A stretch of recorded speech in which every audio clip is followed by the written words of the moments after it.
ദൈവനാമം മഹത്വപ്പെടുമാറാകട്ടെ. റോമർക്ക് എഴുതിയ ലേഖനം 13-ാം അധ്യായമാണ് നാം പഠിച്ചുകൊണ്ടിരുന്നത്. അതിൻ്റെ 10 വരെയുള്ള വാക്യങ്ങൾ നാം പഠിക്കുകയുണ്ടായി. ഇന്ന് തുടർന്ന് അങ്ങോട്ട് 11 മുതലുള്ള വാക്യങ്ങൾ നമുക്ക് വായിച്ച് പഠിക്കുവാനായിട്ട് ധ്യാനിക്കുവാനായിട്ട് സമയമെടുക്കാം.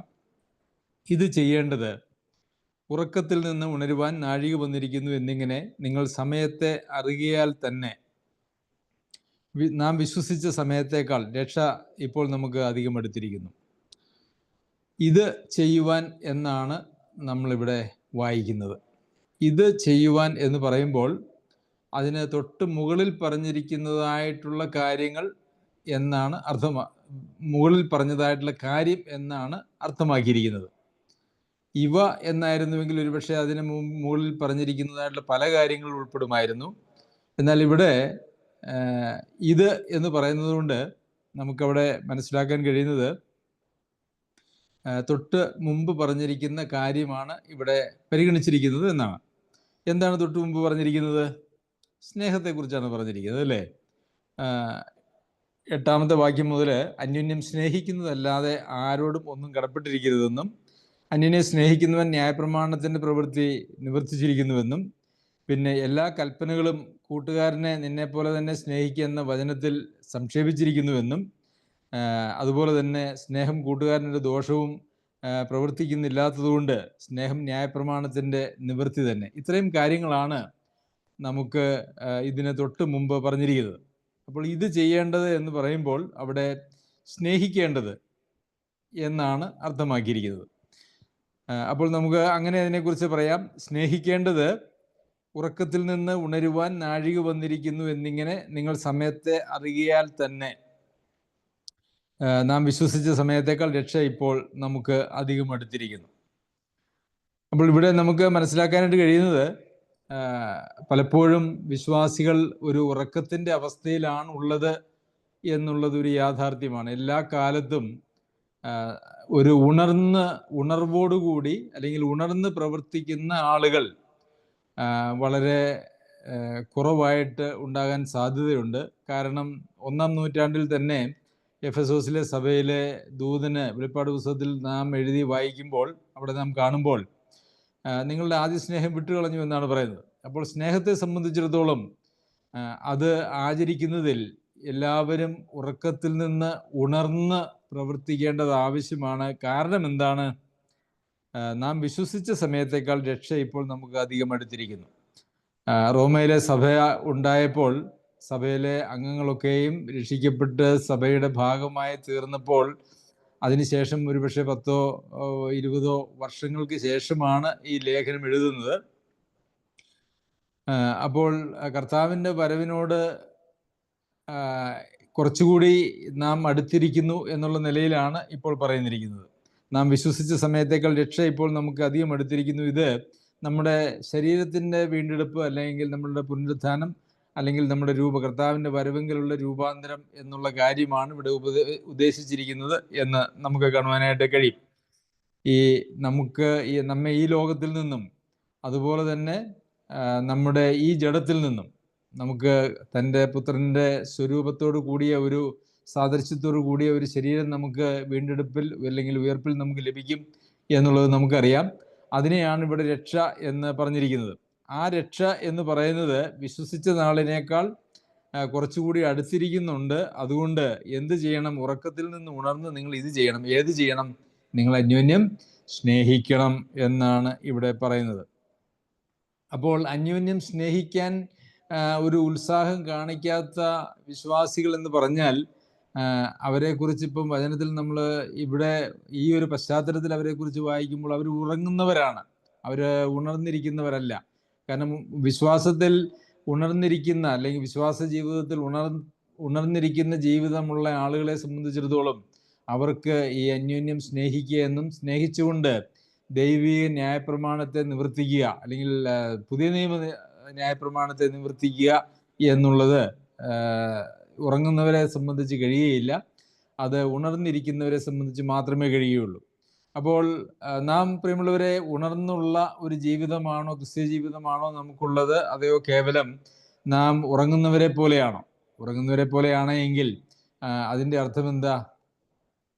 നാം കർത്താവിൻ്റെ വരവിന്, അല്ലെങ്കിൽ ഇവിടെ രക്ഷ എന്ന് പറഞ്ഞിരിക്കുന്നതായിട്ടുള്ള കാര്യത്തിന് വേണ്ടിയിട്ടുള്ള ഒരു ഒരുക്കം നമ്മളിലില്ല എന്നുള്ളതാണ്. അതിനെക്കുറിച്ച് ലേഖനങ്ങളിലും നമ്മൾ ആ നിലയിൽ തന്നെയാണ് ജീവിക്കുന്നത്.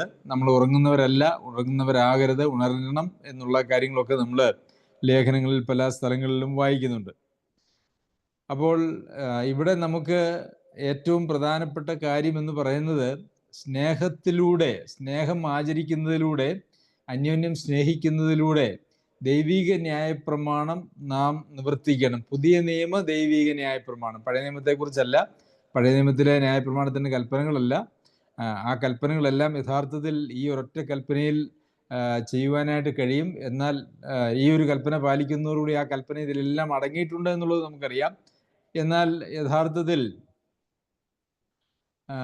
ഇവിടെ ഈ ന്യായപ്രമാണം, അതായത് പുതിയ നിയമ ന്യായപ്രമാണം, സ്നേഹിക്കുക എന്ന് പറയുന്ന ന്യായപ്രമാണം പഴയ നിയമകാലത്ത് അത് ആചരിക്കുവാനായിട്ട് മനുഷ്യന് കഴിയുമായിരുന്നില്ല. കാരണം എന്താണെന്ന് ചോദിച്ചു കഴിഞ്ഞാൽ, ഒരു മനുഷ്യനെ അന്യോന്യം സ്നേഹിക്കുന്നതിനും ദൈവത്തെ സ്നേഹിക്കുന്നതിനും കഴിയുന്ന നിലയിലുള്ള ഒരവസ്ഥയിലാക്കുവാൻ ആ പഴയ നിയമ ന്യായപ്രമാണത്തിന് കഴിയുമായിരുന്നില്ല. കാരണം അതിൻ്റെ പ്രശ്നം മനുഷ്യൻ്റെ ബലഹീനത തന്നെയായിരുന്നു, മനുഷ്യനിൽ തന്നെയായിരുന്നു. നമ്മളത് റോമർക്ക് എഴുതിയ ലേഖനം 7-ാം അധ്യായത്തിൽ നാം അത് വിശദമായി പഠിച്ചതാണ്. നമ്മുടെ ജഡത്തിൽ നന്മ വസിക്കുന്നില്ലായിരുന്നു എന്നുള്ളത് കൊണ്ടും നമ്മുടെ ജഡത്തിൻ്റെ ബലഹീനതകളെ വിജയിക്കുവാൻ, അതിനെ തരണം ചെയ്യുവാൻ പരിശുദ്ധാത്മാവിൻ്റെ ശക്തി നമുക്ക് മനുഷ്യർക്ക് പഴയ നിയമകാലത്ത് ലഭ്യമല്ലാതിരുന്നതിനാലും ഒരിക്കലും ഈ സ്നേഹം എന്ന് പറയുന്നത് ഉളവാകുക അസാധ്യമായിരുന്നു. എന്നാൽ പുതിയ നിയമസഭയിൽ, അല്ലെങ്കിൽ പുതിയ രക്ഷിക്കപ്പെട്ട ഒരാളെ സംബന്ധിച്ചിടത്തോളം അവരുടെ ഉള്ളിൽ സ്നേഹം ഉളവാകുക എന്ന് പറയുന്നത് പ്രത്യേകിച്ചൊരു ശ്രമം പോലും ആവശ്യമില്ലാതെ ദൈവത്തിൻ്റെ പരിശുദ്ധാത്മാവിൻ്റെ പ്രവർത്തനത്താൽ ഉളവാകുന്നതാണ് എന്നുള്ളതാണ് യാഥാർത്ഥ്യം. നമുക്ക് പ്രിയമുള്ളവരെ, അങ്ങനെ ഒരു സ്നേഹം ദൈവമക്കളോട് നമ്മുടെ ഉള്ളിൽ നിന്ന് ഉളവാകുന്നില്ല എങ്കിൽ ആ പരിശുദ്ധാത്മാവിനാൽ പകരപ്പെട്ട ദൈവ സ്നേഹം, ദൈവികമായിട്ടുള്ള സ്നേഹം നമ്മളിലില്ല എന്ന് വെച്ചാൽ ആ പരിശുദ്ധാത്മാവിൻ്റെ പ്രവർത്തനം പോലും നമ്മളിൽ ഉണ്ടോ എന്നുള്ളത് ഒന്ന് പരിശോധിക്കേണ്ടത് ആവശ്യമാണ്. സ്നേഹം എന്ന് പറയുമ്പോൾ നമ്മൾ അതിനെക്കുറിച്ചൊക്കെ വിശദമായിട്ട് എത്രയോ ക്ലാസ്സുകളിൽ നമ്മൾ ചിന്തിച്ചിട്ടുള്ളതാണ്. സ്നേഹം എന്ന് പറയുമ്പോൾ നമ്മൾ കാണിക്കുന്നതായിട്ടുള്ള എന്തെങ്കിലും താൽക്കാലികമായിട്ടുള്ള പൊരുത്തപ്പെടലുകളെ കുറിച്ചല്ല പറയുന്നത്. ഈ സ്നേഹം, ദൈവികമായിട്ടുള്ള സ്നേഹത്തിൻ്റെ പ്രത്യേകത എന്ന് പറഞ്ഞാൽ സ്നേഹിക്കപ്പെടുന്ന ആളുടെ യാതൊരു യോഗ്യതയും അവിടെ പരിഗണിക്കുന്നില്ല. സ്നേഹിക്കുന്ന ആളുകളുടെ ഒരു നഷ്ടവും കഷ്ടവും അവിടെ പരിഗണിക്കപ്പെടുന്നില്ല.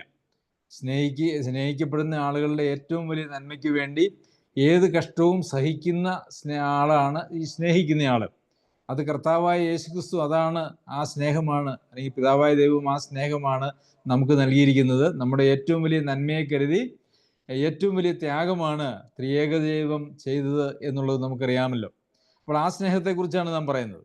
അല്ലാതെ നമുക്ക് ഇന്ന് സമൂഹത്തിൽ കാണുന്നതായിട്ടുള്ള, ഒരുപക്ഷെ അനേക സഭകളിലും കാണുന്നതായിട്ടുള്ള ചില ഇഷ്ടാനിഷ്ടങ്ങളും അല്ലെങ്കിൽ ചിലരോടുള്ളതായിട്ടുള്ള ചില കൂട്ട്, അതൊന്നും ആ സ്നേഹത്തിൻ്റെ പരിധിയിൽ വരുന്നതല്ല. അപ്പോൾ നിസ്വാർത്ഥമായി നിർവ്യാജമായി സ്നേഹിക്കാനായിട്ട് നമുക്ക് കഴിയുന്നുണ്ട് എങ്കിൽ അതിൻ്റെ അർത്ഥം നമ്മളിൽ ദൈവാത്മാവിൻ്റെ ഒരു പ്രവർത്തനമുണ്ട്. അല്ല, നാം ഒരു ഒറ്റപ്പെട്ട് ജീവിക്കുന്ന ആളുകൾ, ആരുമായിട്ടും പൊരുത്തപ്പെടാൻ കഴിയുന്നില്ല, ആരെയും സ്നേഹിക്കാൻ കഴിയുന്നില്ല, ആരെയും താങ്ങുവാനായിട്ട്, ആരെയും ഉത്സാഹിപ്പിക്കുവാനായിട്ട് കഴിയുന്നില്ല, നമ്മളുടെ ജീവിതം ഒരു ഒറ്റപ്പെട്ട ജീവിതവും ഒരു ഒറ്റയാൻ ജീവിതവുമാണ് എങ്കിൽ അതിൻ്റെ അർത്ഥം ഒരുപക്ഷെ നാം ഉറങ്ങുന്നവരാണ്. അതല്ല എങ്കിൽ നാം ഒരുപക്ഷെ വീണ്ടും ജന്മം പോലും പ്രാപിച്ച് പരിശുദ്ധാത്മാവിൻ്റെ പ്രവർത്തനത്തിന് വിധേയപ്പെട്ടവരെ അല്ല എന്നുള്ളതാണ്. അപ്പോൾ പ്രിയമുള്ളവരെ, നാം അത് പരിശോധിക്കേണ്ടത് ആവശ്യമാണ്. നാം രക്ഷിക്കപ്പെട്ടവരാണെങ്കിൽ കൂടിയും ഉറങ്ങുന്ന അവസ്ഥയിൽ, നമുക്കറിയാമല്ലോ, ഉറങ്ങുന്ന ഒരാളെ കൊണ്ട് എന്താണ് പ്രയോജനം? ഒരു പ്രയോജനവുമില്ല. അങ്ങനെ ഉറങ്ങിയിട്ട് ഉണരാത്ത ഒരാളെ കുറിച്ചൊന്ന് ചിന്തിച്ചു നോക്കൂ. രാത്രി കിടന്ന് ഉറങ്ങി പിന്നെ അദ്ദേഹം ഉണരുന്നേ ഇല്ല. ഒരു ശരിക്കും പറഞ്ഞാൽ ഒരു മരിച്ച ആളുടെ അതേ പ്രതികരണമാണ്, അല്ലെങ്കിൽ ഒരു മരിച്ചുപോയ ആളുകളുടെ കൊണ്ടുള്ള ഗുണമില്ലായ്മ പോലെ തന്നെയാണ് ഇങ്ങനെ ഉറങ്ങുന്നതായിട്ടുള്ള വിശ്വാസികളെ കുറിച്ചും അങ്ങനെ ഉള്ളത് എന്ന് നമുക്ക് കാണുവാനായിട്ട് കഴിയും. അതുകൊണ്ട് നാം ഉറങ്ങുന്നവരാണോ? വിശ്വസിച്ചവരാണെങ്കിൽ കൂടി നാം ഉറങ്ങുന്നവരാണോ? ഉറങ്ങുന്നവരാണെങ്കിൽ ഉറക്കം വിട്ട് ഉണരണം. എന്തിനാണ്? നമ്മുടെ രക്ഷ, അതായത് നമ്മുടെ വീണ്ടെടുപ്പുകാരൻ വരുവാനായിട്ടുള്ള സമയം ഏറെ അടുത്തിരിക്കുന്നു. നാം രക്ഷിക്കപ്പെട്ട നാളിനേക്കാൾ അത് ഏറെ അടുത്തിരിക്കുന്നു. അതുകൊണ്ട് ഉണർന്ന് ഇത് ചെയ്യണം. ഏത് ചെയ്യണം?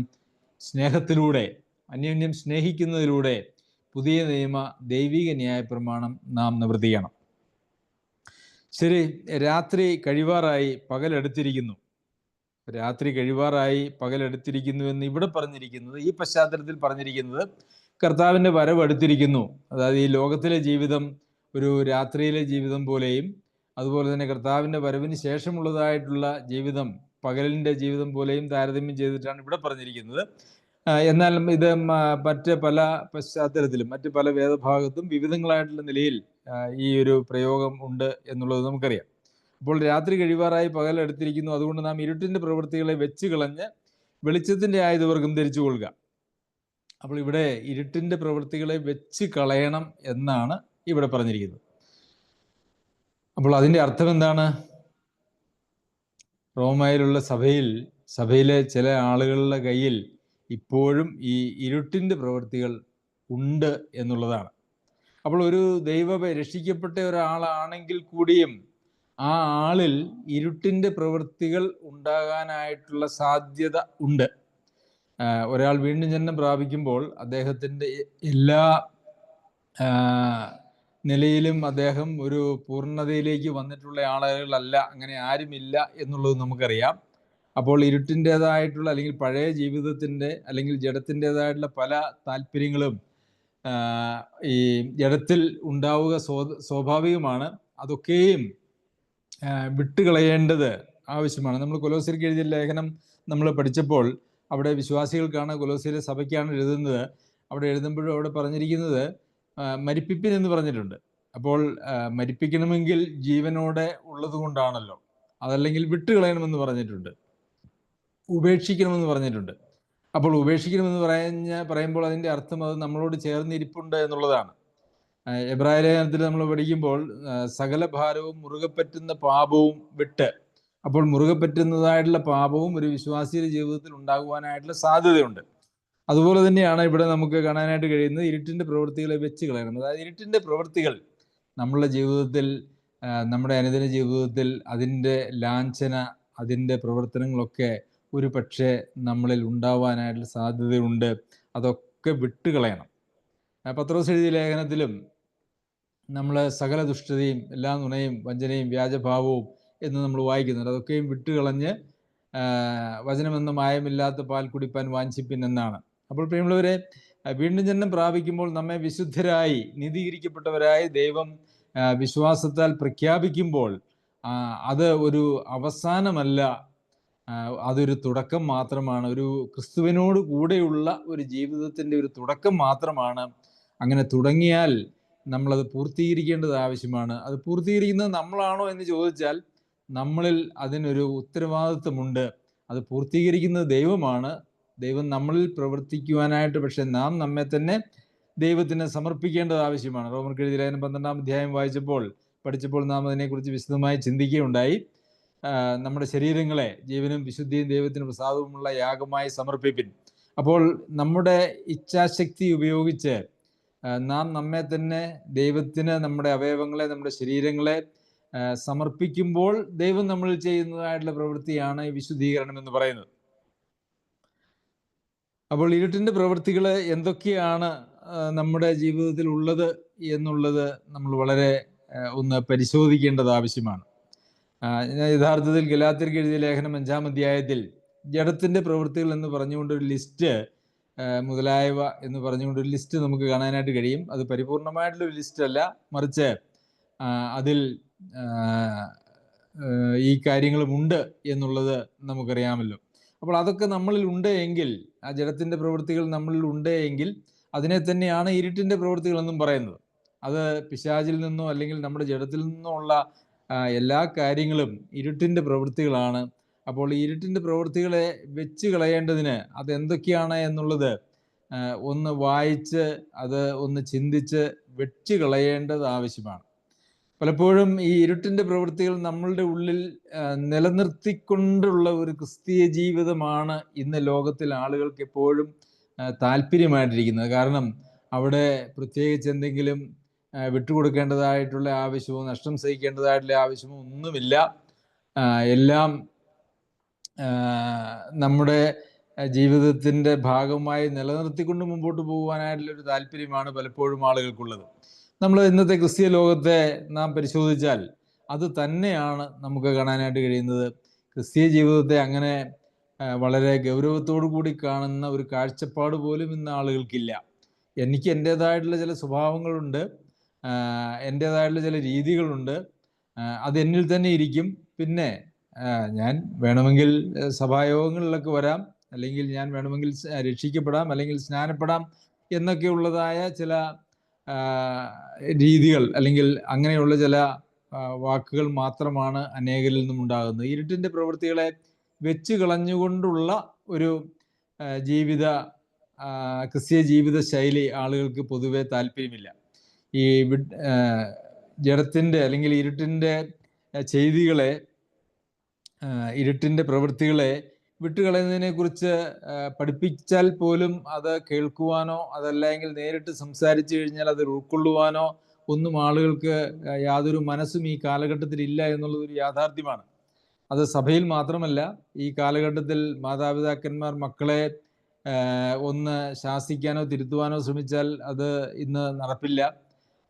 ഭാര്യമാരെ തിരുത്തുവാൻ ശ്രമിച്ചു കഴിഞ്ഞാൽ ഭാര്യമാർക്ക് മനസ്സില്ല, ഭർത്താക്കന്മാർ തെറ്റിപ്പോയാൽ അവരെ തിരുത്തുവാൻ ശ്രമിച്ചാൽ അവരും മനസ്സില്ല. ആർക്കും വിധേയപ്പെടാതെ ഓരോരുത്തരും അവരവരുടെ സ്വന്തം ഇഷ്ടത്തിനനുസരിച്ച് ജീവിക്കുന്നതായിട്ടുള്ള ഒരു പ്രവണതയാണ് ഇന്ന്, പ്രത്യേകിച്ച് 20-ാം നൂറ്റാണ്ടിൻ്റെ അവസാനത്തിലും 21-ാം നൂറ്റാണ്ടിലെ ആദ്യ ഭാഗവുമായിരിക്കുന്ന 21-ാം നൂറ്റാണ്ടിൽ ജീവിക്കുന്ന നാം അഭിമുഖീകരിക്കുന്ന ഏറ്റവും വലിയ പ്രശ്നം എന്ന് പറയുന്നത്. അപ്പോൾ ഇരുട്ടിൻ്റെ പ്രവൃത്തികളെ വെച്ച് കളയാതെ ഈ വെളിച്ചത്തിൻ്റെ ആയുധവർഗം, ഇരുട്ടിൻ്റെ പ്രവൃത്തികളെ വെച്ച് കളഞ്ഞ് വെളിച്ചത്തിൻ്റെ ആയുധവർഗം ധരിച്ചു കൊള്ളുക എന്നാണ് നമ്മൾ വായിച്ചത്. അപ്പോൾ ഇരുട്ടിൻ്റെ പ്രവൃത്തികളെ വെച്ച് കളഞ്ഞാൽ മാത്രമേ ഈ വെളിച്ചത്തിൻ്റെ ആയുധങ്ങളെ എടുത്ത് നമുക്ക് മുമ്പോട്ട് ജീവിക്കുവാനായിട്ട് കഴിയുള്ളൂ. ഇരുട്ടിൻ്റെ പ്രവൃത്തികളൊക്കെ അവിടെ ഇരിക്കട്ടെ എന്ന് വെച്ച് കഴിഞ്ഞാൽ നമുക്ക് ക്രിസ്തീയ ജീവിതം എന്ന് പറയുന്നത് അസാധ്യമായിട്ടുള്ളൊരു കാര്യമാണ്. നമുക്കറിയാമല്ലോ, നാം നിയന്ത്രിക്കപ്പെടുന്നത് യഥാർത്ഥത്തിൽ പരിശുദ്ധാത്മാവിനാലാണ്. ദൈവാത്മാവിനാൽ നിയന്ത്രിക്കപ്പെടേണ്ട നാം നമ്മുടെ ഇഷ്ടങ്ങളാലും അല്ലെങ്കിൽ നമ്മുടെ ജഡത്തിൻ്റെ ഇഷ്ടങ്ങളാലും നിയന്ത്രിക്കപ്പെടുക എന്ന് പറഞ്ഞാൽ, രണ്ടു പേർക്ക് ഒരാളെ നിയന്ത്രിക്കുക എന്ന് പറയുമ്പോൾ അതൊരിക്കലും അത് ശുഭമായിട്ട് തീരുകയില്ല എന്നുള്ളത് നമുക്കറിയാം. നമുക്കറിയാമല്ലോ, വ്യത്യസ്ത സ്വഭാവങ്ങളും കാഴ്ചപ്പാടുകളുമുള്ള രണ്ടു പേര് ഒരാളെ നിയന്ത്രിക്കാൻ തുടങ്ങിയാൽ എങ്ങനെയിരിക്കും? നാം ഗലാത്യലേഖനത്തിൽ വായിക്കുന്നത്, ആത്മാഭിലാഷം ജഡത്തിനും ജഡാഭിലാഷം ആത്മാവിനും വിരോധമാണ്, അവ തമ്മിൽ ഒരിക്കലും ചേരുകയില്ല. ഗലാത്യർക്ക് എഴുതിയ ലേഖനം 5-ാം അധ്യായത്തിന്റെ 16-17, ആത്മാവിനെ അനുസരിച്ച് നടപ്പിൻ, എന്നാൽ നിങ്ങൾ ജഡത്തിന് മുഖം നിവർത്തിക്കുകയില്ല എന്ന് ഞാൻ പറയുന്നു. ജഡാഭിലാഷം ആത്മാവിനും ആത്മാഭിലാഷം ജഡത്തിനും വിരോധമായിരിക്കുന്നു. നിങ്ങൾ ഇച്ഛിക്കുന്നത് ചെയ്യാതെ വണ്ണം അവ തമ്മിൽ പ്രതികൂലമല്ലോ. അപ്പോൾ ഇച്ഛിക്കുന്നത് ചെയ്യാതെ വണ്ണം അവ തമ്മിൽ പ്രതികൂലമാണ്. ആത്മാവിൻ്റെ അഭിലാഷങ്ങളും ജഡത്തിൻ്റെ അഭിലാഷങ്ങളും രണ്ടും രണ്ടാണ്. അപ്പോൾ ഒരു വ്യക്തിയെ ഇത് രണ്ടും കൂടെ നിയന്ത്രിക്കുക എന്ന് പറഞ്ഞാൽ ഒരിക്കലും നടക്കുകയില്ല. ഇത് രണ്ടും വ്യത്യസ്ത ദിശകളിലേക്ക് ആളുകളെ കൊണ്ടുപോവുകയുള്ളൂ. ഒന്നുകിൽ ആത്മാവിനെ അനുസരിച്ച് നടക്കുക, അല്ലെങ്കിൽ ജഡത്തെ അനുസരിച്ച് നടക്കുക. പലപ്പോഴും ഇന്ന് ക്രിസ്തീയ ലോകത്ത് സംഭവിക്കുന്നതായിട്ടുള്ള കാര്യം എന്ന് പറയുന്നത്, ആത്മാവിനെ അനുസരിച്ച് നടക്കുന്നു എന്ന് പുറമെ പറയുകയും എന്നാൽ ജഡത്തിൻ്റെ ഇഷ്ടത്തിനനുസരിച്ച് ജീവിക്കുകയും ചെയ്യുന്നതായിട്ടുള്ള ഒരു പ്രവണതയാണ് നമുക്ക് കാണുവാനായിട്ട് കഴിയുന്നത്. ആത്മാവിനെ ജഡത്തെ അനുസരിച്ച് ജീവിക്കുന്നത് ഒരു നിലയിലും ആർക്കും ഒരു പ്രശ്നവുമില്ല. അത് അങ്ങനെ തന്നെ അതൊരു ജീവിത ശൈലിയായിട്ട് ഈ കാലഘട്ടങ്ങളിൽ മാറിപ്പോയി എന്ന് മാത്രവുമല്ല, ഈ ജഡാഭിലാഷം നിവർത്തിക്കുന്നതിനെ പ്രോത്സാഹിപ്പിക്കുന്നതായിട്ടുള്ള പ്രസംഗങ്ങളും ഒക്കെയാണ് യഥാർത്ഥത്തിൽ ഇന്ന് നമുക്ക് സഭകളിൽ കേൾക്കുവാനായിട്ട് കഴിയുന്നത്. മനുഷ്യനെ യഥാർത്ഥത്തിൽ മോഹത്തിലേക്കും അതുവഴി നാശത്തിലേക്കും നയിക്കുന്നതായിട്ടുള്ള പ്രസംഗങ്ങൾ പോലുമാണ് നമുക്ക് ഇന്ന് ലോകത്ത് കാണുവാനായിട്ട് സാധിക്കുന്നത്. അപ്പോൾ നിങ്ങൾ ഇച്ഛിക്കുന്നത് ചെയ്യാതെ വണ്ണം അവ തമ്മിൽ പ്രതികൂലമാണ്. നമ്മുടെ ഉള്ളിൽ തന്നെ ദൈവം നൽകിയിരിക്കുന്നതായിട്ടുള്ള ആത്മാവ്, അതുപോലെ തന്നെ നമ്മിൽ തന്നെ ഉള്ളതായിട്ടുള്ള നമ്മുടെ ജഡം, ഇത് രണ്ടും നമ്മിൽ തന്നെ ഉണ്ട്. ഇവ തമ്മിൽ പ്രതികൂലമാണ്. രണ്ടിൻ്റെയും ഇഷ്ടം രണ്ടാണ്. എന്നാൽ നാം ആരെ അനുസരിക്കുന്നു ആർക്ക് നാം കീഴ്പ്പെടുന്നു എന്നുള്ളതാണ് ഇവിടെ ഏറ്റവും പ്രാധാന്യമുള്ളതായ കാര്യം. നാം നമ്മുടെ ജഡത്തിൻ്റെ ഇഷ്ടങ്ങൾക്കാണ് കീഴ്പ്പെടുന്നതെങ്കിൽ ആത്മാവിന് വിരോധമായിട്ടാണ്. എന്നാൽ ആത്മാവിൻ്റെ ഇഷ്ടങ്ങൾക്കായിട്ടാണ് നാം നമ്മെ തന്നെ സമർപ്പിക്കുന്നതെങ്കിൽ അത് ജഡത്തിനും വിരോധമാണ്. 13ാമത്തെ വാക്യത്തിലെ പകൽ സമയത്ത് എന്നപോലെ നാം മര്യാദയായി നടക്കുക. അപ്പോൾ പകൽ അടുത്തിരിക്കുന്നു, അതുകൊണ്ട് പകൽ സമയത്ത് എന്നപോലെ നാം മര്യാദയായിട്ട് നടക്കുക. നമുക്കറിയാം, പ്രധാന പ്രശ്നങ്ങൾ അല്ലെങ്കിൽ കൊലപാതകം, അതുപോലെ തന്നെ മോഷണം, വ്യഭിചാരം, ഇങ്ങനെയുള്ള ലോകത്തിലെ ഗൗരവമായിട്ടുള്ള എല്ലാ തിന്മകളും നടക്കുന്നത് ഇരുട്ടിലാണ്. യുദ്ധങ്ങൾ പോലും പകലല്ല, രാത്രിയിലാണ് പലപ്പോഴും യുദ്ധം പോലും അതിൻ്റെ ഘോരതയിൽ നമുക്ക് കാണുവാനായിട്ട് സാധിക്കുന്നത്. അപ്പോൾ പകൽ സമയത്തൊന്നു പോലെ, പകൽ എന്തുകൊണ്ടാണ് ഇത് അങ്ങനെ ഇച്ചിരി മര്യാദയൊക്കെ കാണിച്ച് നടക്കുന്നതെന്ന് വെച്ച് കഴിഞ്ഞാൽ ആളുകൾ കാണുമെന്നുള്ളത് കൊണ്ടാണ്. അപ്പോൾ പകൽ സമയത്ത് ആളുകൾ കാണുമെന്നുള്ളത് കൊണ്ട് ആളുകൾ പലപ്പോഴും ഒരു മറയ്ക്കുന്ന അല്ലെങ്കിൽ തിന്മയിൽ നിന്ന് വിട്ടു നിൽക്കുന്ന ഒരു പ്രകൃതിയുണ്ട്. അതുപോലെ തന്നെ പകൽ സമയത്ത് എന്നതുപോലെ നാം മര്യാദയായിട്ട് നടക്കണം. ആളുകൾ രാത്രിയിലാണെങ്കിലും നാം ആളുകൾ കാണുന്നുണ്ട്, ആരും കണ്ടില്ലെങ്കിലും ദൈവം കാണുന്നുണ്ട് എന്നുള്ളതായ ചിന്തയുള്ളതുകൊണ്ട് പകൽ സമയത്ത് എന്നതുപോലെ നാം മര്യാദയായിട്ട് നടക്കണമെന്നാണ് പറഞ്ഞിരിക്കുന്നത്. എന്നിട്ട് എന്തൊക്കെയാണ് അവിടെ ഈ മര്യാദയായിട്ട് നടക്കുന്നതിന്റെ ഭാഗമായിട്ട് ചില ഉദാഹരണങ്ങൾ ഇവിടെ പറഞ്ഞിട്ടുണ്ട്. എന്തൊക്കെയാണ്? വെറിക്കൂത്തുകളിലും മദ്യപാനങ്ങളിലുമല്ല. ഇവിടെ 3 ഗണത്തിലുള്ള പാപങ്ങളെ കുറിച്ചാണ് പറഞ്ഞിരിക്കുന്നത്. ആദ്യത്തെ ഗണം എന്ന് പറയുന്നത് വെറിക്കൂത്തുകളിലും മദ്യപാനങ്ങളിലുമല്ല. വെറിക്കൂത്തുകൾ എന്ന് പറഞ്ഞാൽ എന്താണ്? വെറിക്കൂത്ത് എന്ന് പറഞ്ഞു കഴിഞ്ഞാൽ ഒരുതരം ഭ്രാന്തമായിട്ടുള്ള ഡാൻസ്. കൂത്ത് എന്ന് പറഞ്ഞാൽ മലയാളത്തിൽ കൂത്ത് എന്ന് പറഞ്ഞു കഴിഞ്ഞാൽ ഡാൻസ് എന്നാണ്. വെറി എന്ന് പറഞ്ഞാൽ ഭ്രാന്തമായ അല്ലെങ്കിൽ ശരിയല്ലാത്ത എന്നാണ് അതിൻ്റെ അർത്ഥം. ഒരുപക്ഷെ നമ്മുടെ ഈ കാലഘട്ടത്തിലെ ഇങ്ങനെയുള്ള വെറിക്കൂത്തുകളൊക്കെ വലിയ കലാരൂപങ്ങളായിട്ട് ആഘോഷിക്കപ്പെടുന്ന ഒരു കാലഘട്ടമാണിത്. ഡിസ്കോ ഡാൻസ് എന്നും അതുപോലെയുള്ള ഈ ശരീരഭാഗങ്ങളൊക്കെ ഇളക്കിയും അങ്ങനെയൊക്കെയുള്ള വളരെ ആഭാസപരമായിട്ടുള്ള നൃത്തങ്ങളൊക്കെ അതിൻ്റെ ഭാഗമായിട്ടുള്ളതാണ്. അതിനെയാണ് വെറിക്കൂത്തുകൾ എന്ന് പറയുന്നത്. മദ്യപാനങ്ങൾ, വെറിക്കൂത്തുകളും മദ്യപാനങ്ങളും. ഒരു മദ്യപാനിയെ നമ്മൾ നന്നായിട്ട് മദ്യം കഴിച്ച ഒരാൾ നടക്കുന്നതും പോകുന്നതും സംസാരിക്കുന്നതും പെരുമാറുന്നതും ഒക്കെ കണ്ടു കഴിഞ്ഞാൽ അതിനകത്തും ഒരു വെറിക്കൂത്തുണ്ട്. നേരെ നിൽക്കാൻ കഴിയാത്തതും ആയിട്ടുള്ള പല കാര്യങ്ങളുണ്ട്. എന്നാൽ വെറിക്കൂത്ത് എന്ന് പറയുന്നത് വ്യത്യസ്തമാണ്. ഒരു മദ്യപാനിയിലും വെറിക്കൂത്തിൻ്റെതായിട്ടുള്ള ചില ലക്ഷണങ്ങൾ കാണാൻ കഴിയും എന്നുള്ളത് ശരിയാണ്. അപ്പോൾ വെറിക്കൂത്തുകളിലും മദ്യപാനങ്ങളിലുമല്ല, അത് ഒരു ഗണമാണ്. രണ്ടാമത്തെ ഗണം ശയനമോഹങ്ങളിലും ദുഷ്കാമങ്ങളിലുമല്ല. ഇത് ലൈംഗികമായ പാപങ്ങളെക്കുറിച്ചാണ് ഈ രണ്ടാമത്തെ ഗണം പറയുന്നത്. പക്ഷെ അത് പ്രവർത്തന തലത്തിലല്ല, മറിച്ച് മനോതലത്തിലാണ്. ഹൃദയത്തിൻ്റെ അല്ലെങ്കിൽ മനസ്സിൻ്റെ തലത്തിൽ ഇത്തരമുള്ള പാപങ്ങൾ ഉണ്ടാകാനായിട്ട് പാടില്ല. പിണക്കത്തിലും അസൂയയിലും അല്ല. അപ്പോൾ ഇത് മനുഷ്യർ തമ്മിലുള്ള വ്യക്തിപരമായ വ്യക്തിബന്ധങ്ങളിൽ ഉള്ള കാര്യങ്ങളാണത്. അപ്പോൾ ഇവിടെ വെറിക്കൂത്തുകളും മദ്യപാനങ്ങളും എന്ന് പറയുമ്പോൾ നമ്മളുടെ പ്രവർത്തന തലത്തിലുള്ളതാണ്. ശയനമോഹങ്ങളും ദുഷ്കാമങ്ങളും എന്ന് പറയുമ്പോൾ അത് നമ്മുടെ മനോതലത്തിലുള്ളതാണ്. പിണക്കത്തിലും അസൂയയിലും എന്ന് പറയുമ്പോൾ അത് അന്യോന്യ ബന്ധങ്ങളിൽ അധിഷ്ഠിതമായിട്ടുള്ള കാര്യങ്ങളാണ്. അപ്പോൾ ഈ 3 ഗണത്തിൽപ്പെട്ട പാപങ്ങളിലും അല്ല നാം ജീവിക്കേണ്ടത്, മര്യാദയായിട്ട് നടക്കണം എന്നുള്ളതാണ്. ഒരുപക്ഷെ നമ്മളിൽ ഒരു അസൂയയുണ്ടെങ്കിൽ, ഒരു പിണക്കമുണ്ടെങ്കിൽ അത് മറ്റുള്ളവർക്ക് ഒരുപക്ഷെ കാണാൻ സാധിച്ചു എന്ന് വരികയില്ല. അതുപോലെ തന്നെ ശയനമോഹങ്ങളോ ദുഷ്കാമങ്ങളോ ഒന്നും ആളുകൾക്ക് കാണാൻ കഴിഞ്ഞു എന്ന് വരികയില്ല. കാരണം അതൊക്കെ നമ്മുടെ മനോതലത്തിൽ, നമ്മുടെ ഹൃദയത്തിൻ്റെ തലത്തിലുള്ളതായിട്ടുള്ള കാര്യങ്ങളാണ്. പക്ഷേ അതുപോലും ദൈവം വളരെ ഗൗരവമായിട്ട് കാണുന്നു. ഈ വെളിച്ചത്തിൽ നടക്കുക, പകൽ സമയത്തെന്ന പോലെ നടക്കുക എന്ന് പറഞ്ഞതിന് ശേഷം പകൽ സമയത്താണെങ്കിൽ പോലും നമ്മുടെ ഹൃദയത്തിലുള്ളതായിട്ടുള്ള ആർക്കും കാണാൻ കഴിയില്ലല്ലോ. എന്നാൽ പകൽ സമയത്ത്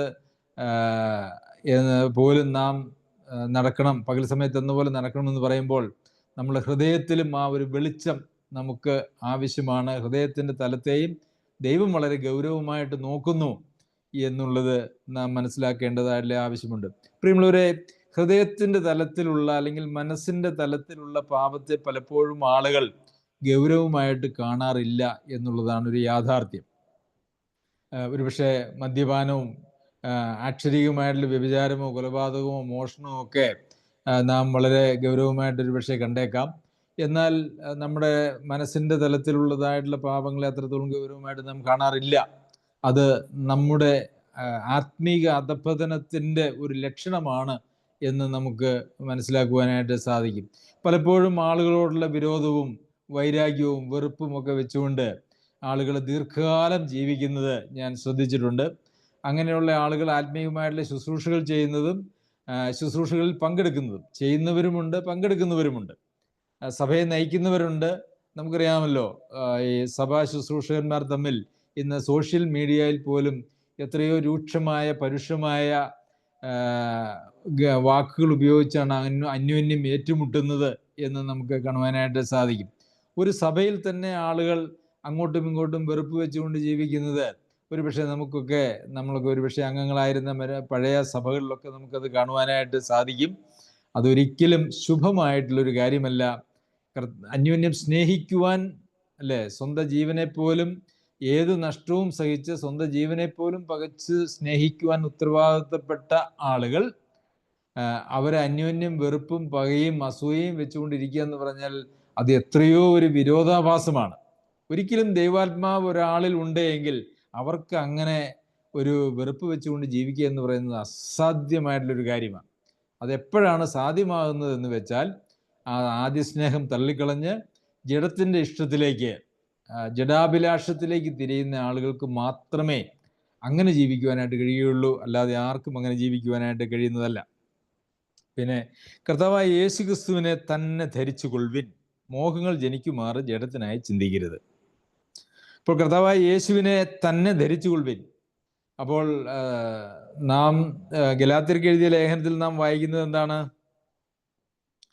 ഗലാത്യർക്ക് എഴുതിയ ലേഖനം നമ്മൾ അവിടെ വായിക്കുന്നത് അതിൻ്റെ 3-ാമത്തെ അധ്യായത്തിൻ്റെ 27-ാമത്തെ വാക്യത്തിൽ, ക്രിസ്തുവിനോട് ചേരുവാൻ സ്നാനമേറ്റിരിക്കുന്ന നിങ്ങളെല്ലാവരും ക്രിസ്തുവിനെ ധരിച്ചിരിക്കുന്നു. ഇപ്പോൾ ഗലാത്യയിലെ വിശ്വാസികളോട് പറയുകയാണ്, നിങ്ങൾ ക്രിസ്തുവിനോട് ചേരുവാൻ സ്നാനമേറ്റിരിക്കുന്നവരാണ്, നിങ്ങൾ ക്രിസ്തുവിനെ ധരിച്ചിരിക്കുകയാണ്. എന്നാൽ ഇവിടെ നാം വായിക്കുന്നത് എന്താണ്? ധരിച്ചു കൊള്ളുവിൻ. അപ്പോൾ ധരിച്ചിരിക്കുന്നു എന്നും ധരിച്ചു കൊള്ളുവിൻ എന്ന് ഇവിടെയും പറയുമ്പോൾ നമ്മുടെ ജീവിതത്തെ നമ്മുടെ ക്രിസ്തീയ ജീവിതത്തെ നാം വേണ്ട നിലയിൽ മനസ്സിലാക്കേണ്ടത് ആവശ്യമാണ്. നാം വീണ്ടും ജനനം പ്രാപിച്ച്, അല്ലെങ്കിൽ നാം വിശ്വസിച്ച് സ്നാനമേറ്റ് കർത്താവിനോട് ചേർന്ന് കഴിഞ്ഞാൽ, കർത്താവിനെ ധരിച്ചു കഴിഞ്ഞാൽ, പിന്നെ ആ കർത്താവിനെ ധരിച്ചുകൊണ്ടുള്ള തുടർമാനമായിട്ടുള്ളൊരു ജീവിതം നമുക്ക് ആവശ്യമാണ്. നമുക്കൊരു വസ്ത്രം ധരിച്ചതിന് ശേഷം ആ വസ്ത്രം മാറ്റി മറ്റൊരു വസ്ത്രം നമുക്ക് ധരിക്കുവാനായിട്ട് കഴിയുമല്ലോ. കർത്താവായ യേശു ക്രിസ്തുവിനെ ധരിച്ചതിന് ശേഷം നാം ആ കർത്താവിനെ മാറ്റി മറ്റൊരു വസ്ത്രം ധരിക്കുവാനായിട്ടുള്ള ഒരു സാധ്യത നമ്മിൽ നിലനിൽക്കുന്നുണ്ട്. അല്ലെങ്കിൽ പിന്നെ ഒരിക്കൽ ധരിച്ചു കഴിഞ്ഞാൽ അതൊരിക്കലും മാറിപ്പോകുന്നതല്ല എങ്കിൽ ഇപ്പോൾ ഇവിടെ ധരിച്ചു കൊള്ളുവിൻ പറയേണ്ടതായിട്ടുള്ള ആവശ്യമില്ല. കർത്താവായ യേശു ക്രിസ്തുവിനെയാണ് നാം ധരിച്ചിരിക്കുന്നതെങ്കിൽ കർത്താവിൻ്റെ മനോഭാവവും കർത്താവിൻ്റെ കാഴ്ചപ്പാടുകളും കർത്താവിൻ്റെ സ്വഭാവ ഗുണങ്ങളും നമ്മളിലൂടെ വെളിപ്പെടുമെന്നുള്ളത് ഒരു യാഥാർത്ഥ്യമാണ്. അപ്പോൾ കർത്താവായ യേശു ക്രിസ്തുവിനെ നാം ധരിച്ചുകൊണ്ട് ജീവിക്കുമ്പോൾ മാത്രമേ നമുക്ക് കർത്താവിൻ്റെ സ്വഭാവം നമ്മുടെ ജീവിതത്തിലൂടെ കാണിക്കുവാനായിട്ട് കഴിയുകയുള്ളൂ. കർത്താവിൻ്റെ കാഴ്ചപ്പാടുകൾ നമ്മുടെ ജീവിതത്തിൽ ഉണ്ടാകുവാനായിട്ട് കഴിയുകയുള്ളൂ. അങ്ങനെ നമുക്ക് ആ ഒരു ക്രിസ്തീയ ജീവിതം എന്ന് പറയുന്നത് നമുക്ക് സാധ്യമാകുകയുള്ളൂ. അത് ഒരിക്കൽ നാം ധരിച്ചു എന്ന് വന്നാലും ആ ധരിച്ചു കൊണ്ടുള്ള ഒരു ജീവിതം എന്നുള്ളത് നമുക്ക് ആവശ്യമാണ്. അതുകൊണ്ടാണ് ഇവിടെ ധരിച്ചു കൊള്ളുവിൻ എന്ന് പറഞ്ഞിരിക്കുന്നത്. നാം ശ്രദ്ധിച്ചാൽ ഇതേപോലെയുള്ള പ്രയോഗങ്ങൾ നമുക്ക് വേറെയും കാണുവാനായിട്ട് കഴിയും. എഫെസ്യർക്ക് എഴുതിയ ലേഖനം 4-ാം അധ്യായത്തിൻ്റെ 24-ാമത്തെ വാക്യത്തിൽ, പുതുക്കം പ്രാപിച്ച് സത്യത്തിന്റെ ഫലമായ നീതിയിലും വിശുദ്ധിയിലും ദൈവാനുരൂപമായി സൃഷ്ടിക്കപ്പെട്ട പുതുമനുഷ്യനെ ധരിച്ചു കൊള്ളുവിൻ. എഫെസ്യർക്ക് എഴുതുമ്പോൾ പറയുന്നത്, നിങ്ങൾ ദൈവാനുരൂപമായി സൃഷ്ടിക്കപ്പെട്ട പുതുമനുഷ്യനെ ധരിച്ചു കൊള്ളുവിൻ എന്ന് വെച്ചാൽ നിങ്ങൾ ഇതുവരെയും ധരിച്ചിട്ടില്ല എന്ന അർത്ഥം വരുന്ന നിലയിലാണ് അവിടെ പറഞ്ഞിരിക്കുന്നത്. ധരിച്ചിട്ടുണ്ടെങ്കിൽ പിന്നെ നിങ്ങൾ ധരിച്ചിരിക്കുന്നുവല്ലോ എന്നല്ലേ പറയേണ്ടത്. എന്നാൽ ധരിച്ചു കൊള്ളുവിൻ എന്നാണ് പറഞ്ഞിരിക്കുന്നത്. എന്നാൽ കൊലോസ്യർക്ക് എഴുതിയ ലേഖനം നാം വായിക്കുമ്പോൾ അവിടെ നമ്മൾ വായിക്കുന്നത്,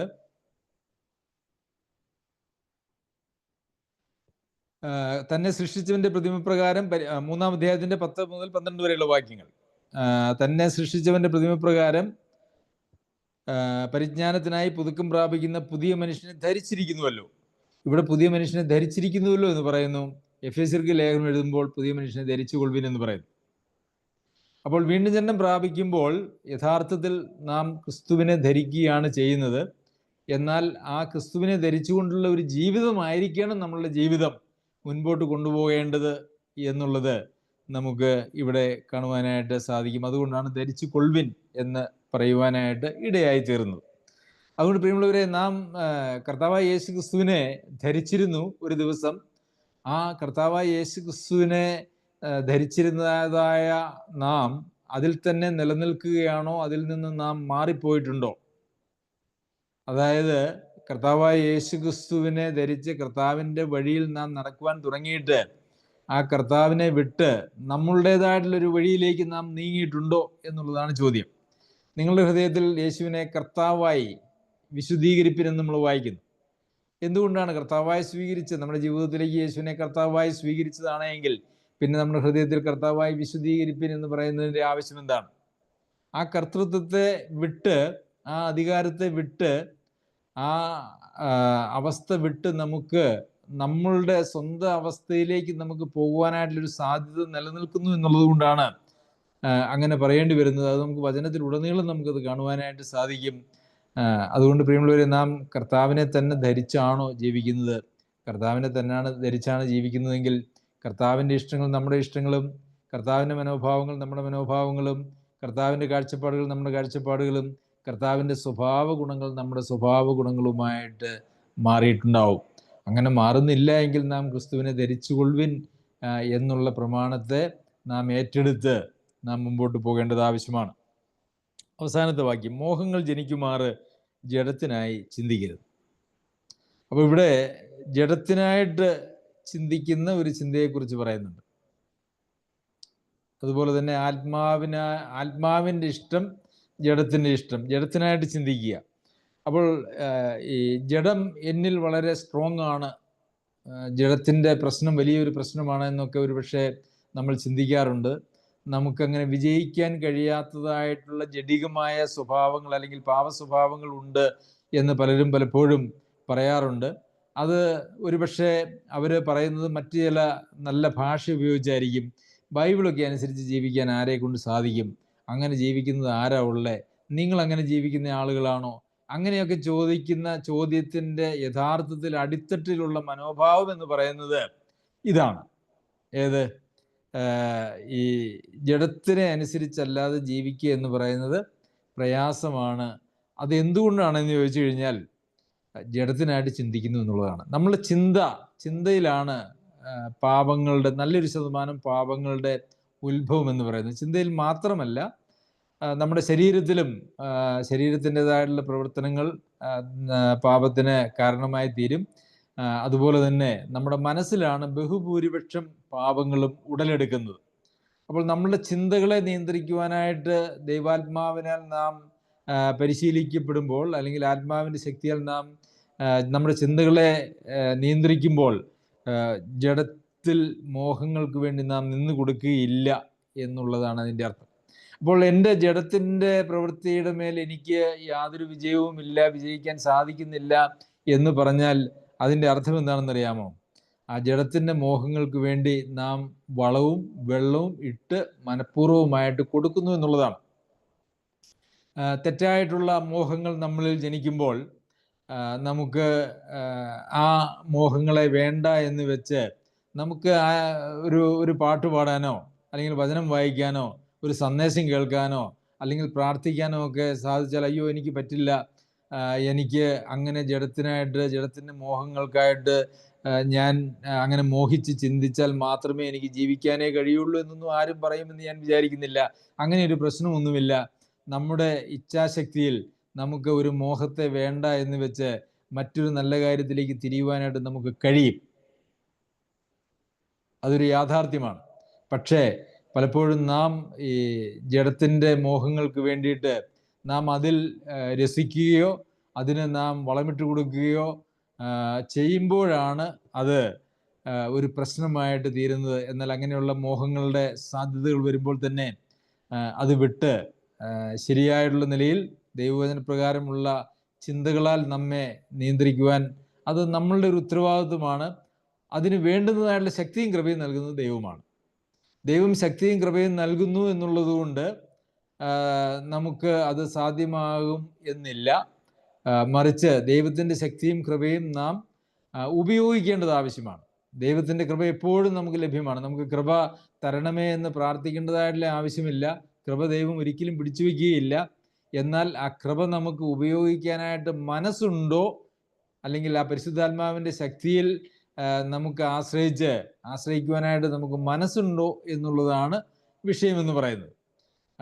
ദൈവം അങ്ങനെ പാപത്തിൻ്റെ മേൽ വിജയത്തിന് വേണ്ടിയിട്ട്, വിജയം കിട്ടുന്നതിന് വേണ്ടിയിട്ട് കൃപ അല്ലെങ്കിൽ നല്ല കാര്യങ്ങൾ ചെയ്യുന്നതിനും അതുപോലെ തന്നെ പാപത്തിന്മേലുള്ള വിജയത്തിനും ദൈവം ആർക്കും ദൈവിക കൃപ പിടിച്ചു വയ്ക്കുന്നില്ല. ദൈവിക കൃപയ്ക്കായിട്ട് നമ്മൾ ശരിക്കും പ്രാർത്ഥിക്കേണ്ടതായിട്ടുള്ള ആവശ്യമില്ല. അത് നമുക്ക് ഓൾറെഡി എല്ലാ ദൈവമക്കൾക്കും ആ ശക്തിയും കൃപയും ദൈവം നൽകിയിട്ടുണ്ട്. എന്നാൽ അത് ഉപയോഗിക്കാനായിട്ട് നമ്മുടെ ഇച്ഛാശക്തിയിൽ ഒരു വലിയ ഉത്തരവാദിത്വമുണ്ട് എന്നുള്ളത് നാം മനസ്സിലാക്കണം. പ്രിയമുള്ളവരെ, ക്രിസ്തീയ ജീവിതം എന്ന് പറയുന്നത് നമുക്ക് തോന്നിയതുപോലെ ജീവിക്കാൻ പറ്റിയൊരു ജീവിതമല്ല. അത് വളരെ ഗൗരവമായിട്ടുള്ളൊരു ജീവിതമാണ്. നാം ഉറങ്ങുന്നവരാണെന്ന് പറഞ്ഞാൽ നാം സ്നേഹിക്കുന്നവരല്ല, നാം ക്രിസ്തുവിൻ്റെ ന്യായപ്രമാണം നിവർത്തിക്കുന്നവരല്ല എന്നാണ് അതിൻ്റെ അർത്ഥം. അതുപോലെ തന്നെ വെളിച്ചത്തിൻ്റെ ആയുധവർഗമാണോ നാം ധരിക്കുന്നത്? വെളിച്ചത്തിൻ്റെ ആയുധവർഗം നമുക്ക് ധരിക്കണമെങ്കിൽ ഇരുട്ടിൻ്റെ പ്രവൃത്തികളെ നാം വിട്ടുകളഞ്ഞാൽ മാത്രമേ കഴിയുള്ളൂ. ഇത് രണ്ടും കൂടെ ഒരുമിച്ച് പോകുന്നതായൊരു കാര്യമല്ല. അതുപോലെ തന്നെ നാം മര്യാദയായിട്ട് നടക്കുക എന്ന് പറയുമ്പോൾ നമ്മുടെ പ്രവർത്തന തലത്തിലും അതുപോലെ തന്നെ നമ്മുടെ മനോതലത്തിലും അതുപോലെ തന്നെ വ്യക്തിബന്ധങ്ങളുടെ തലത്തിലും ഒരു പരിപൂർണമായിട്ടുള്ള ദൈവികമായിട്ടുള്ള കാഴ്ചപ്പാടുകൾ, ആത്മീയമായിട്ടുള്ള കാഴ്ചപ്പാടുകൾ നമുക്ക് ആവശ്യമാണ്. അതുപോലെ തന്നെ കർത്താവായ യേശുക്രിസ്തുവിനെ നാം ഒരിക്കൽ ധരിച്ചു. ആ കർത്താവായ യേശുക്രിസ്തു തന്നെയാണോ ഇന്നും നമ്മുടെ വസ്ത്രമായിട്ടിരിക്കുന്നത്? നമ്മെ നിയന്ത്രിക്കുന്നത് ആ ക്രിസ്തു തന്നെയാണോ? അതുപോലെ തന്നെ നാം എന്തിനാണ് വളമിട്ട് കൊടുക്കുന്നത്? നാം നമ്മുടെ ജഡത്തിൻ്റെ ഇഷ്ടങ്ങൾക്ക് വേണ്ടിയാണോ വളമിട്ട് കൊടുക്കുന്നത്? അതെയോ നാം ആത്മാവിൻ്റെ അനുസരണത്തിന് വേണ്ടിയിട്ടാണ് വളമിട്ട് കൊടുക്കുന്നത്? നമുക്ക് നമ്മെ തന്നെ ഒന്ന് പരിശോധിക്കാം പ്രിയമുള്ളവരെ. ദൈവം നമ്മെ സഹായിക്കട്ടെ. അവൻ്റെ അതിപരിശുദ്ധ നാമം വാഴ്ത്തപ്പെടുമാറാകട്ടെ.